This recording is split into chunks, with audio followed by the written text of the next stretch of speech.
우리 좌우전에 계신 분이랑 인사하시겠습니다. 주님의 은혜가 함께 하십니다. 네, 여러분의 삶 속에 주님의 은혜와 주님의 평강이 가득하시기를 주님의 이름으로 축복합니다. 오늘 말씀은 예수님께서 십자가의 길을 가시기 전 예루살렘에서 나귀를 타고 입성하시는 장면을 보여주고 있습니다. 이 종료주일에 이 말씀을 많이 증거하는데, 우리가 오늘 말씀을 통하여서 우리의 인생을 점검하고 더욱더 믿음의 길을 걸어가시기를 주님의 이름으로 축복합니다. 첫 번째로 우리가 천국을 소망하는 삶을 살아야 됨을 보여주고 있어요. 오늘날 많은 예배에서 실용적인 설교를 많이 합니다. 그래서 이 세상을 어떻게 살아갈까, 또 어떻게 하면 인간 관계를 잘 맺을까, 이런 것들에 대한 메시지들이 많이 전해져요. 물론 이런 메시지들도 중요합니다. 인간 관계도 잘 맺어야 되고, 우리의 삶 속에 여러 가지 이루어지는 일들 가운데 그것을 어떻게 헤쳐나갈 것인가. 그러나 진짜 중요한 메시지는 무엇이냐면은 천국에 대한 메시지인 줄로 믿습니다. 천국을 바라보아야 되고 하나님의 나라에 대한 소망을 품고 우리가 이 세상을 살아가야 된다는 거예요. 그래서 예수님께서 이 땅에 오셨을 때 처음으로 사역을 감당하시면서 하신 말씀이 무엇입니까? 회개하라, 천국이 가까이 왔느니라. 회개하라. 그러니까 우리의 모든 삶을 하나님께로 돌이키라는 겁니다. 그 전에 우리는 우리 자신을 위해, 우리 욕망을 위해 살아갔어요. 그런데 이제 그 모든 것들을 내려놓고 하나님께로 돌아오라는 메시지예요. 우리의 삶이 하나님을 바라보는 그 마음이 열리시기를 주님의 이름으로 축복합니다. 하나님을 더욱더 의지하시고 믿음의 눈을 들고 예수 그리스도를 소망하며 살아가시기를 바랍니다. 근데 여기에 보니까 뭐라 그랬습니까? 회개해야 되는 이유가 있어요. 그것은 무엇입니까? 천국이 가까이 왔기 때문이다. 그래요. 천국이 가까이 왔다. 천국은 여러분 무엇입니까? 우리가 죽어서 가는 천국만을 뜻하진 않아요. 여기서 말하는 천국은 무엇이냐면 우리가 이 세상을 살아가는 동안 하나님의 통치를 받는 것을 의미합니다. 우리가 날마다의 삶 속에서 기도하면서 하나님 나의 인생을 인도하소서, 나를 이끌어 주소서, 이렇게 기도드리고 하나님의 통치를 받으면서 하루하루 살아가는 것이 천국의 삶이라는 거예요. 그리고 또한 천국은 무엇을 뜻합니까? 천국은 우리가 죽어서 가는 영원한 나라를 뜻해요. 우리의 인생이 언젠가는 끝이 날 것인데 우리의 인생이 끝나고 난 다음에 영원한 천국이 있고 우리에게 영원한 생명이 있을 줄로 믿습니다. 그래서 성도는 영원한 나라를 준비하며 살아가야 된다는 거죠. 어떤 분이 인터넷에 이런 글을 남기셨어요. 아버지가 95세에 소천을 하시게 되었는데 아주 강한 무신론자였다는 겁니다. 신을 인정하지 않고 하나님을 인정하지 않고 자신의 힘을 믿고 살아가던 분이었어요. 근데 돌아가시기 얼마 전에 이제 갑자기 마음속에 아버지한테 복음을 전해야겠다, 이런 마음이 들어서 아버지에게 가서, 아버지, 예수님은 우리 죄를 위해 죽으신 분이시고 그 예수님을 믿는 자에게는 하나님의 나라와 영원한 생명이 있습니다, 이 메시지를 전했더니 아버지가 아멘 그러시더래요. 받아들인 거예요. 그리고 돌아가시기 전에 이런 이야기를 합니다. 천사 3명이 나를 감싸주고 있다, 그런 이야기를 하고 소천하셨다는 거예요. 그 장면을 보면서 이분의 마음속에 천국이 존재하는구나, 하나님의 나라가 분명히 있구나, 이 고백을 하게 되었습니다. 우리가 철로 역정을 쓴 존 버년 목사님에 대해서 많이 들어보셨을 거예요. 그 책은 아주 유명하죠.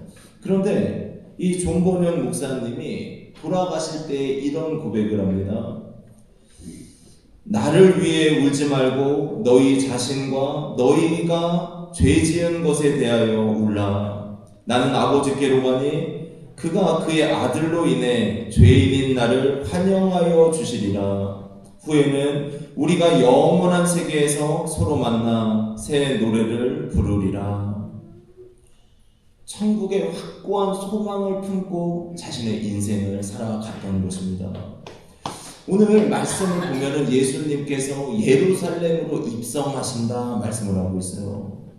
나귀를 타시고 왕으로서 예루살렘에 입성하시는 겁니다. 근데 이 말씀은 무엇을 나타내는가? 우리 1절 2절 말씀 같이 읽도록 하겠습니다. 그들이 예루살렘에 가까이 와서 감람산 벳바게와 베다니에 이르렀을 때에 예수께서 제자 중 둘을 보내시며 이르시되 너희는 맞은편 마을로 가라. 그리로 들어가면 곧 아직 아무도 타보지 않은 나귀 새끼가 매여 있는 것을 보리니 풀어 끌고 오라. 네, 여기에 보니까 이제 예루살렘에 입성하시기 전입니다. 그때 아무도 타보지 않은 나귀 새끼 한 마리를 끌고 와라. 그 나귀를 끌고 와서 이제 나귀를 타고 예루살렘에 입성을 하셔요. 근데 여기에서 우리가 중요한 것은 예루살렘에 입성하신다는 겁니다. 이 예루살렘은 어떤 곳을 뜻합니까? 하나님의 임재가 있는 곳을 뜻하는 거예요. 예루살렘은 하나님이 거하시는 곳이었고 하나님이 그 시선을 두시는 곳이었고 하나님의 역사가 이루어진 곳이 예루살렘입니다. 훗날에 요한계시록에 가면은 이 예루살렘을 천국으로 묘사한단 말이에요. 그러니까 예수님께서 가신 그 예루살렘의 길을 우리도 이제 걸어가야 된다는 거죠. 우리의 인생은 무엇을 향해 가고 있습니까? 나의 인생은 지금 어떤 곳을 향해 가고 있는가? 우리가 영원한 나라와 영원한 천국을 사모하며 나아가야 될 줄로 믿습니다. 천국은 나이 순으로 가는 건 아니잖아요. 물론 연세가 많으신 분들이 더 하나님의 나라에 빠르게 갈 확률이 있긴 하지만 그러나 죽음에 있어서는 순서가 없습니다. 그래서 우리는 젊은 사람이든지 나이가 많이 드셨든지 언제든지 영원한 천국을 소망하시고 그 천국을 잘 준비하면서 살아가야 될 줄로 믿습니다. 근데 이 천국을 무엇으로 준비합니까? 우리가 천국을 가는데 무엇이 천국 가는 열쇠입니까? 오늘 하준이가 여러분 도장 다 찍어주셨죠? 받으신 분 계십니까? 거기에 뭐라고 써 있어요? 아주 땡이에요. 참 잘했어요. 아닙니다. 아주 좋아요. 이렇게 써 있어요. 아주 좋아요. 예, 하준이 좋아하는 마음을 받아주시기를 바랍니다. 그런데 여러분 천국을 가는 티켓이다 막 그런 얘기를 우리가 농담으로 했어요. 여러분 천국을 가는 유일한 길이 무엇입니까? 바로 예수 그리스도라는 거예요. 예수님. 예수님을 믿는 믿음을 잘 준비하시기를 축복합니다. 끝까지 우리의 삶에 예수님 붙드시고 예수님의 십자가와 부활의 능력을 붙드시고 살아가시기를 바랍니다. 또 천국을 준비하는 길은 성령의 충만함에 있어요. 우리의 심령을 하나님 앞에 맡기면서 주님 나의 영혼을 성령으로 충만케 하소서 은혜로 충만케 하소서 기도하시고 그 성령의 은혜 따라 걸어가시기를 바랍니다. 성령 충만한 사람에게는 무엇이 나옵니까? 사랑이 나온다 말씀합니다. 그러니까 성령 충만할수록 사랑의 사람으로 변화되는 겁니다. 그래서 그 마음속에 약한 사람 보고 병든 사람 보면 마음이 아프고 그 사람을 긍휼히 여기는 눈이 열리게 되는 거예요. 우리의 삶이 믿음을 잘 준비하시기를 축복합니다. 성령의 충만함으로 살아가시기를 축복합니다. 그리고 약하고 연약한 자를 사랑함으로 살아가는 것, 이것이 천국을 준비하는 길인 줄로 믿습니다. 그리고 두 번째로 주님을 위한 헌신을 기쁘게 감당해야 된다는 거예요. 소천하신 이종표 목사님이라는 분이 계십니다. 이분이 이제 목회를 하시면서 어느 날 70 넘으신 권사님이 목사님을 찾아오셨어요. 그 손에 들린 거는 뭐였냐면은 바카스 10개들이 한 박스였습니다.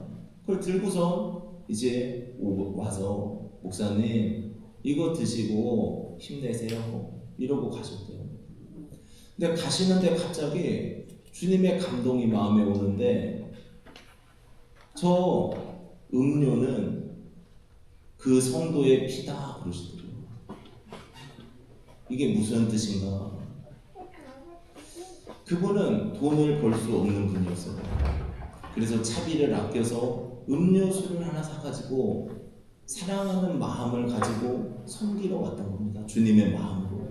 근데 주님께서 그걸 아셨던 거예요. 그리고 그 마음에 감동하셔서 그건 성도의 사랑이고 성도의 피다 이렇게 말씀을 하시더라고요. 초대교회 성도들을 우리가 생각해 보면 얼마나 예수님 믿는 게 힘들었습니까? 우리가 지금은 예수님 믿는 게 정말 어쩌면 편한지도 몰라요. 교회 나와서 예배 드리는 게 자유롭죠. 어디 가서나 찬양할 수 있죠. 예배 드릴 수 있죠. 그렇지만 이 초대교회 성도들은 자신의 생명을 바쳐야지 예수님을 믿을 수 있었어요. 어떤 경우에는 가축들의 옷을 입고 믿음을 지켰습니다. 또 어떤 경우에는 조롱당하고 채찍질 당했어요. 톱으로 켜서 죽임을 당했습니다. 그러면서도 그들이 한 가지 지켰던 게 뭡니까? 예수님을 믿는 믿음이었고 주님을 위한 헌신이었다는 거죠. 우리도 예수 그리스도를 정말 사랑함으로 헌신하는 삶이 되시기를 축복합니다. 이 남녀가 이제 서로 만나서 사랑을 하게 되고 이제 결혼을 앞두면은 하는 말이 있습니다. 손에 절대 물 한 방울 묻히지 않게 해줄게 그래요.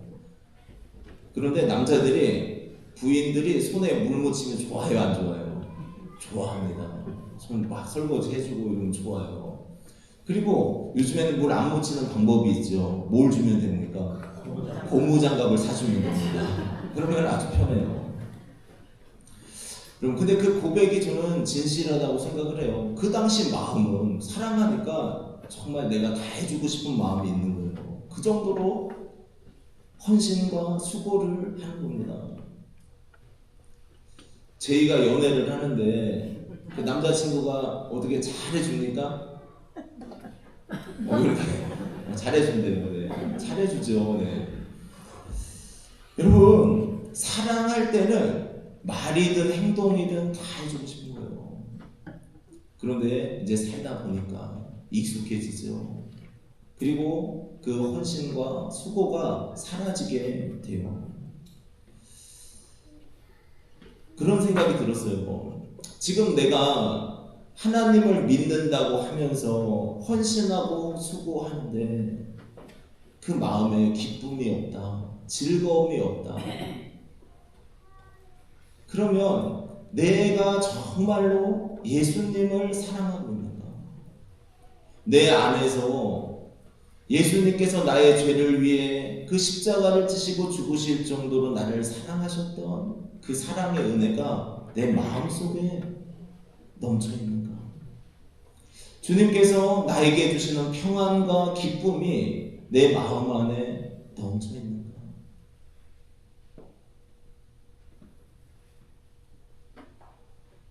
주님을 사랑할 때는 우리가 그 헌신이 너무 기쁘고 행복해요. 즐겁습니다. 그러나 주님에 대한 사랑이 식어졌을 때는 그 헌신이 기쁘지가 않아요. 오늘 예수님께서 두 제자에게 나귀를 끌고 오라 이렇게 말씀을 하시죠. 2절에서 5절 말씀 한번 같이 읽겠습니다. 이르시되 너희는 맞은편 마을로 가라. 그리로 들어가면 곧 아직 아무도 타보지 않은 나귀 새끼가 매여 있는 것을 보리니 풀어 끌고 오라. 만일 누가 너희에게 왜 이렇게 하느냐 묻거든 주가 쓰시겠다 하라. 그리하면 즉시 이리로 보내리라 하시니 제자들이 가서 본즉 나귀 새끼가 문 앞 고리에 매여 있는지라. 그것을 푸니 거기 서 있는 사람 중 어떤 이들이 이르되 나귀 새끼를 풀어 무엇 하려느냐 하매. 아멘. 예, 예수님께서 나귀 새끼를 끌고 오라고 말씀을 하셨습니다. 그런데 그 나귀를 왜 푸냐? 그 주인은 따로 있는 거잖아요. 근데 그걸 왜 푸냐 그러면은 그냥 다른 대답하지 말고 주님이 쓰시겠다 하라 이렇게 얘기하라는 거예요. 근데 솔직히 말해서 나귀 주인의 입장에서는 어떻습니까? 자신이 키우던 나귀예요. 그런데 그 나귀를 누군가가 와서 그냥 끌고 간다. 기분 좋을 리 없습니다.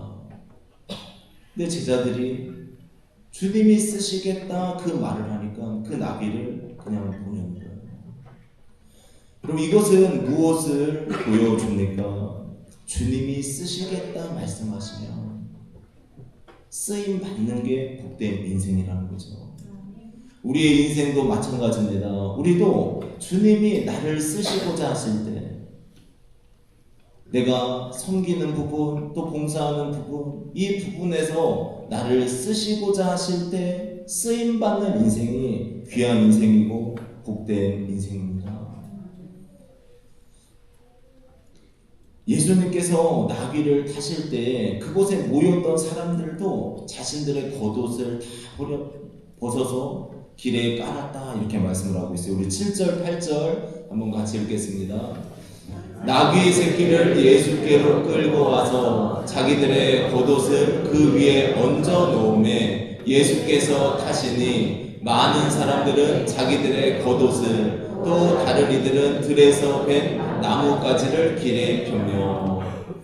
그러니까 예수님이 가시는 길에 자신들의 겉옷을 다 걷어서 그 길을 예비해 놓는 거예요. 그리고 안장에 올려놓습니다. 근데 이스라엘에서 이 겉옷이 주는 의미는 그 날씨의 기온차가 크기 때문에 아주 중요한 역할을 하고 있어요. 저녁 때에는 그 옷을 덮고 잠을 청해야 됩니다. 그리고 그 추위를 막아줘야 돼요.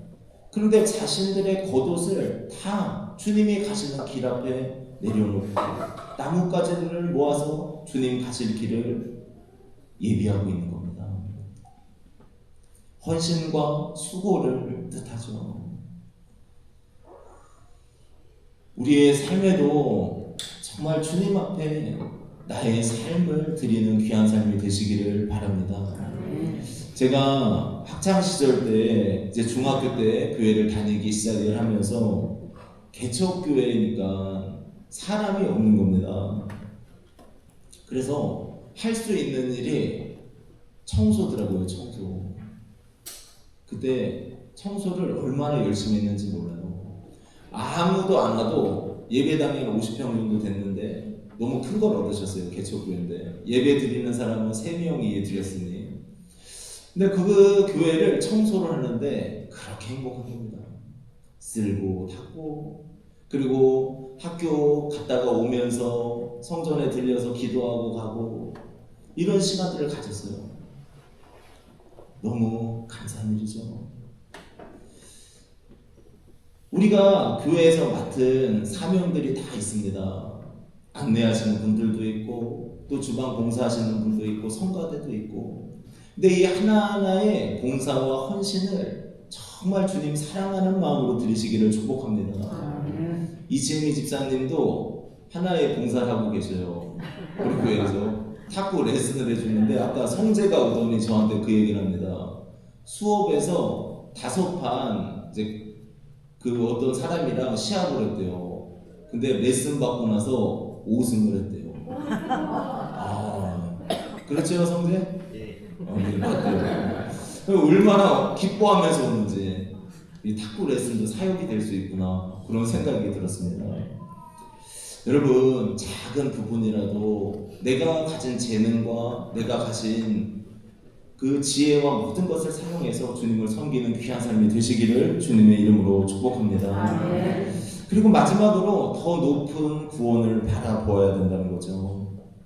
나귀를 타고 가시자 사람들이 앞에 서고 뒤에 따르면서 이렇게 외칩니다. 우리 9절 10절 말씀 같이 읽겠습니다.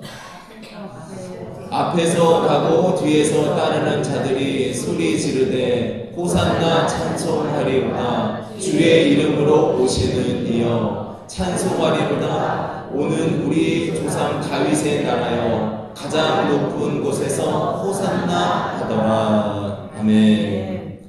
이 호산나, 이 뜻이 무엇입니까? 호산나 우리가 찬양도 하잖아요. 예.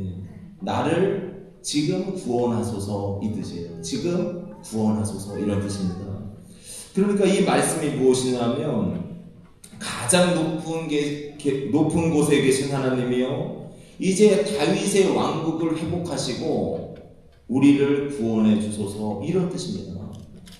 그러니까 이스라엘이 로마의 압제에 있는데 그 로마의 압제 당하는 우리를 예수님 지금 나귀 타고 예루살렘에 입성하셔서 우리를 구원해 주소서, 이렇게 사람들이 외치기 시작했다는 거예요. 이 세상에서는 구원이라는 용어가 많이 쓰입니다. 병으로부터 고침받는 것, 이것도 구원입니다. 또 정치적인 폭압으로부터 자유해지는 것, 이것도 구원이에요. 경제적인 어려움 속에서 그것에서 건진받는 것도 구원입니다. 이 세상에서도 구원이라는 용어를 많이 쓰는데 예수님께서 우리에게 주시고자 했던 구원이 무엇인가? 그것은 멸망으로부터 구원이다, 이렇게 말씀하고 있습니다. 하나님의 심판과 멸망으로부터 구원받아서 영원한 천국에 들어가는 것이 구원이라고 성경은 증거합니다. 요한복음 3장 16절에서 17절에 이렇게 말씀을 하죠. 같이 읽겠습니다. 하나님이 세상을 이처럼 사랑하사 독생자를 주셨으니 이는 그를 믿는 자마다 멸망하지 않고 영생을 얻게 하려 하심이라. 하나님이 그 아들을 세상에 보내신 것은 세상을 심판하려 하심이 아니요 그로 말미암아 세상이 구원을 받게 하려 하심이라. 아멘. 그러니까 예수님을 이 세상에 보내신 이유가 무엇입니까? 우리를 사랑하사 독생자를 주셨고 멸망의 길이 아니라 영원한 생명의 길을 가도록 하시기 위해 예수 그리스도께서 구원의 길을 걸어가신 줄로 믿습니다. 심판이 아니라 영원한 생명이다. 멸망이 아니라 하나님과의 화해다. 이게 예수님 안에 있다는 거예요. 그러니 우리가 예수님을 믿는 이 믿음이 얼마나 중요한지를 증거합니다. 또 예수님을 통해서 우리에게 주시고자 했던 게 무엇이냐면 요한복음 1장 12절 말씀 같이 읽습니다. 영접하는 자 곧 그 이름을 믿는 자들에게는 하나님의 자녀가 되는 권세를 주셨으니. 아멘. 예수님을 믿는다는 것은 하나님의 자녀의 권세라는 거예요. 그러니까 이 세상에서 멸망이 아니라 영원한 생명과 은혜를 주시는 것이 예수님을 믿는 길이고, 또한 이 세상을 살아갈 때 우리가 승리하기 위해서 필요한 것은 무엇이냐면 내가 하나님의 자녀라는 확신입니다. 하나님께서 나의 인생을 보호하시고 나를 지켜주시고 나의 삶을 도와주시고, 내가 기도할 때 아버지 나를 도우소서, 나를 인도하소서 기도할 때 나의 기도에 응답하시는 그 역사를 맛보면서 살아가는 것. 자녀됨의 인생이라는 거예요. 자녀됨. 어린 아이들이 부모님한테 가가지고 엄마 이거 해줘, 아빠 이거 해줘 이렇게 부탁하면은 마치 그 부모님들이 그 아이의 소원을 들어주는 것처럼 하나님께서도 우리가 하나님 앞에 기도할 때 그 소원을 들어주시고 자녀됨의 권세를 누리게 하실 줄로 믿습니다. 그래서 우리는 이 믿음을 가지시고 한 걸음 한 걸음 전진하시기를 축복합니다. 오늘 종려주일에 예수님께서 나귀를 타시고 입성하시는 이 장면을 통해서 우리가 세 가지로 나누었어요. 예루살렘은 천국을 의미합니다. 하나님의 임재를 뜻한단 말이에요. 그러니까 하나님의 임재하시는 그 천국을 우리가 소망하면서 살아가야 될 줄로 믿습니다. 우리의 인생은 금방 끝나죠. 그러나 그 인생 속에 영원한 나라가 있음을 믿으시고 천국을 소망하는 귀한 삶이 되시기를 소원합니다. 그리고 예수님께서 나귀를 택하실 때 주가 쓰시겠다는 말 한마디에 나귀 주인이 그 나귀를 주님 앞에 드려요. 우리의 삶 속에서도 내가 가진 재능과 내가 가진 모든 지혜 이런 것들을 가지고 주님을 섬기는 데 사용하시기를 축복합니다. 그 헌신과 수고를 주님께서 기억하여 주실 줄로 믿습니다. 그리고 주님께서는 이 세상적인 구원을 뛰어넘어서 우리에게 주시고자 하는 구원이 무엇입니까? 멸망과 하나님의 심판으로부터 건지시고 영원한 나라와 영원한 생명을 주시는 주님이신 줄로 믿습니다. 그래서 그 구원의 기쁨을 가지고 사시고 또 하나님의 자녀됨의 감격과 은혜로서 주님 앞에 모든 것을 아뢰며 기도로서 승리하시기를 축복합니다. 지금 우리 기도하시면서 나아가도록 하겠습니다. 우리가 이 시간 하나님 앞에 기도하시면서 나아갈 때 오늘 종려주일 나귀를 타시고 예루살렘에 입성하시는 주님이십니다. 그 주님의 모습을 보면서 주님, 나의 마음속에 영원한 천국에 대한 소망을 갖게 도와 주옵소서. 죽으면 끝이라고 말하는 인생, 그러나 성도에게는, 예수님 안에 있는 자에게는 영원한 나라요 영원한 천국이 있습니다. 주님, 그 천국을 소망하게 하시고 우리가 믿음으로 주님의 다스리심을 받고 승리하게 도와 주옵소서. 기도하시고 또한 내가 주를 사랑하는 마음으로 헌신하고 있는가? 예수님은 나를 위해 자신의 생명을 버리시고 그 보혈로 나를 씻어주시고 죽음의 길을 걸어가시면서도 포기하지 않으셨는데 나의 헌신과 수고가 정말 주님 사랑하는 마음으로 헌신하게 하시고 나의 삶을 살아가게 하소서. 우리 이러한 마음으로 다 같이 기도하며 나아가겠습니다. 주여 한번 부르고 기도 드리겠습니다.